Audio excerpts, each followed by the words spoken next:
What up? And welcome to another episode of From the Script to the Screen.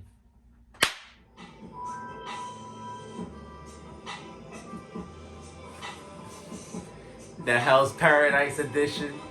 And what up? Like I told y'all guys before, we are playing catch up when it comes to Hell's Paradise, but in this episode, I can say we finally caught up, covering Volume 3, which covers episodes 7, 8, and 9, chapters 17 to 26 of the manga, finishing off Volume 3, like I said in the beginning. And as always, gotta give a shout out to Yuji Kaku, the creator, Mappa Studios for providing this great animation.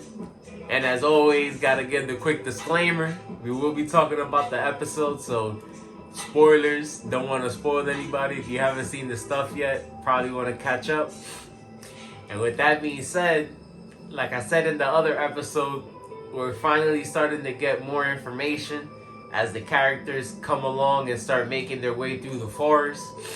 We talked before about how on this island there's weird shaped creatures, insects and things like that, and they also possess a big threat to the humans on the island. We see how strong and formidable some of the creatures are, and how some of them have pushed some of the characters to the point of exhaustion. And starting off with Volume 3, we get introduced to even more strange creatures, and here we see people that appear to be human form, but they're able to switch genders at will. And we also see that they're basically immortal, able to heal quickly, and are able to also dish out some strange type of power. They have some type of light power that we see. So again, we see just how out of their element some of the characters are, and they're definitely in an island that is full of the unknown. And so we see the two brothers run into these characters called Tensen, and appear to be different from the animal / human shaped creatures that we saw in the beginning when they first arrived to the island, who we now know are considered Shoshin. And as always, excuse me if I'm messing up the pronunciations. And the only reason we even know this information is because Gabimaru and them, how we saw at the end of episode 6, stumble upon a village that appears to be a very old, ancient village, but also appears to be abandoned. So even though we see creatures and things like that in the forest, on the beach, I guess you could say we really don't know what could have been in this village. But we see that they run into what appears to be a human child, and someone that appears similar to Groot, but that they can he appears to be a tree, but again he's also able to regenerate and appears to be immortal himself. Says he's been around for 1,000 years. And so that's how we get this information. The island is basically split into 3 parts: the beach / wooded area, the village where Gabimaru is now, and then the mist area where this elixir of life is known to be present. We do get the confirmation that what they're actually here on the island looking for, which is this immortal elixir, is present and is true. It is on the island. And a note that I did want to make for the manga readers real quick. I know they might have, depending on your memory, you might have thought that the events had occurred at a different pace. And that's because Mappa did switch up a little bit of how things went down between episode 7 and episode 8. And so the scene with Gabimaru actually going to the bathhouse and having this heart-to-heart conversation with the child.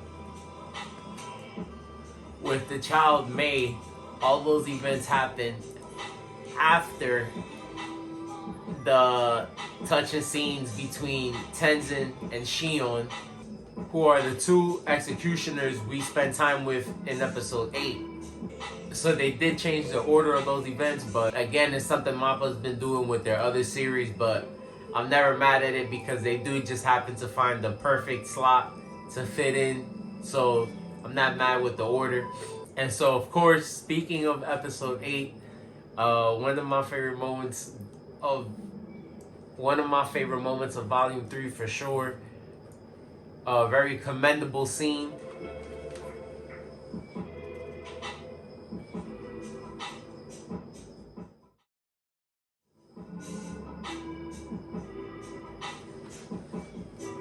Like I've been saying,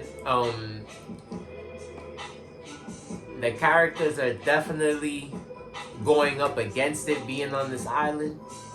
They didn't necessarily know what to expect, but like I said, once we were presented with these weird creatures and we saw just how strong they were, we already knew off the bat that it was going to be hard for some people to get off this island.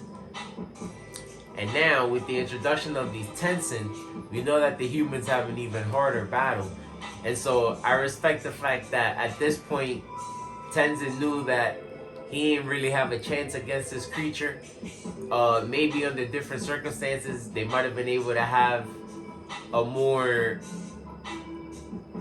even level fight. But at this point, he basically puts it all on the line so that he's able to grant a little bit more time for Shion and Nurugai. So it was, like I said, again, honorable and commendable to see him at least try to buy a little bit of time for these two people.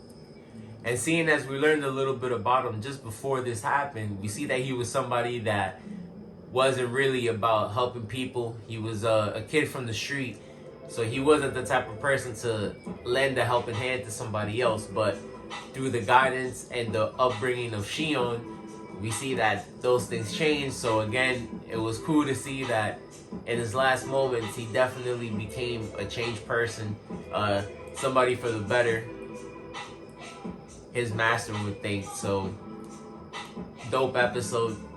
Shout out to Mappa. Episode 8 was great. And getting into the nitty gritty of the volume, like I said, we do get a lot of information in this volume. And so now Gabimaru decides to take it upon himself and continue exploring the island. Now he knows where the elixir actually is, right? So he decides to go straight to it. We know that he actually has a very strong motivation to get this elixir. We see that something is driving him immensely, and so he does decide to end things as quick as possible. But again, like I said from the beginning, this story keeps throwing things that we don't expect. And I enjoy the alien factor that the story keeps throwing at us. Again, something I enjoyed seeing.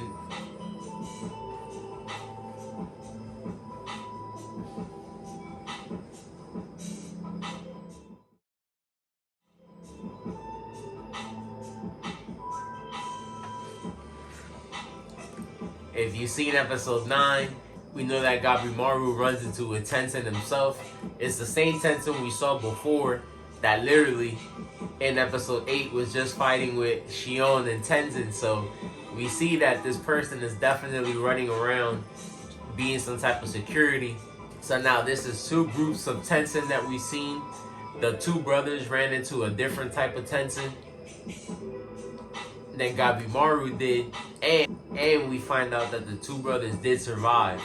And so I'm excited to see what they do, seeing as that they were able to withstand the Tenzin, even though they weren't necessarily able to damage it like Gabimaru was.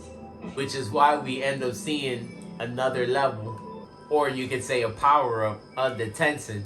So this is why I say things keep getting crazier as it goes along. The child May ends up coming in and saving the day. And we do see that May is somewhat a Tenzin herself, I would say, probably just in a younger form, but she does have the same powers that we've seen the Tenzin display. With the next episode and jumping into volume 4, I can't wait to see where we go. Definitely would love to know what y'all thought about it. Let me know what you guys think is even gonna happen. And we out of here. Peace.